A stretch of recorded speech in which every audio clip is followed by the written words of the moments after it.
but someone else recommended it to me last year, and I gave it a watch, and I fell in love with it. It shed a couple of tears, but the story it's pretty simple. It's from a logline's perspective. Quick and short, it's a daughter that finds the value of her father's most treasured possession, and to get into more in depth, the treasured possession is a golden watch, which he was given at some point in his early life, and the daughter mistakenly breaks it, and the once great relationship the daughter had with her father is jeopardized, and it gets into a very negative space. And it tells the story of how relationships and love especially is not about material, it's not materialistic. And that's the lesson that we learned from it. And yeah, anyone that would like to watch it, I don't want to spoil it or how we get to that lesson, but anyone that would like to watch it, it's on YouTube, and I would suggest that people do go and watch it, because it's a valuable lesson that we all go through in our lives. And I think this movie is a nice short reminder of how we are to treat love and our loved ones. Hmm. And what do you think about the setting? It was set in India, so do you think that the storyteller and the director actually captured the essence of the story with that setting? Yeah, so to get into a bit of backstory with the film, the creative director and part producer, his name I think was Suresh. Yes. He is part of a company. The company is called Exorus Studio, and they produce a variety of different media content.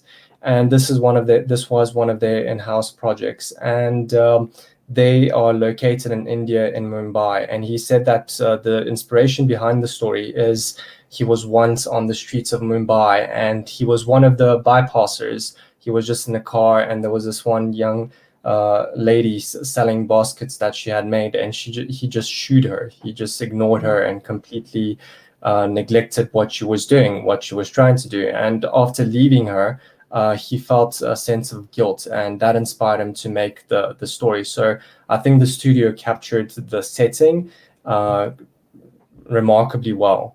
And it was all done in stop motion. So the production design team, all the miniatures on set design were fantastic, and the production design team, as I said, did a fantastic job in capturing the vibe and the essence of down street Mumbai type of vibes. Hmm.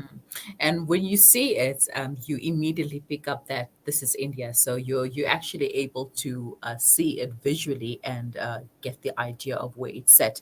Now, what was your favorite and least favorite parts about the film? Well, my most favorite part is that I mean, any human from any part of the world can relate to this film, regardless Hmm. of the cultural relevance of the film. And the cultural relevance, as we discussed, is India. But it's not, you don't just see Indians being attracted to this film. This film has won over, I think it was, yeah, it has won over 23 awards, and has participated in 56 short film festivals around the world. So it's you can see that it has created quite a success globally, not just in India or in that part of the world. And my most favorite part of the film is it's that it's relevant to anyone. And the one thing that really makes it relevant to anyone is the fact that there's no dialogue. Everything is presented to you, the viewer, through action, and actions speak louder than words. So that's my most favorite part. In terms of least favorite parts, I mean, I don't really have a least favorite part. Anything that I would say that I don't like is obviously subjective, and but yeah, I don't really have any comments or critique. Hmm. And would you recommend this to anyone? Yeah, I would recommend this to anyone that loves animation, that anyone that's loves to explore human nature, this is a great piece because, as we can see in the ending of that film, which I'm not going to spoil, things aren't things aren't easy in the world, and this young woman learns it the hard way, and everyone eventually learns it the hard way. And but there's a goal, there's light at the path. No matter Mm-hmm. how hard the path is, there's always light at the path, at the end of the path. So yeah, I would recommend it to anyone just because of that. Mm-hmm. And also, what irks me is the fact that it took 8 years to make. Eight Yeah. years for a 14-minute short film. I'm like, but why? But then, when you watch it and you realize that great things actually do take time. That's why they were able to win these many awards and featured at these film festivals. Um, George, thank you so much for your time and for the review. And hopefully, we'll chat again soon. Hopefully. Thank you very much for having me, Miriam. Take Thank care. you. Bye bye. Bye. That was Georgi Haralampiev, who we're calling George because he's okay with that, giving us a review of the short film Tokri, The Basket, which is set in India.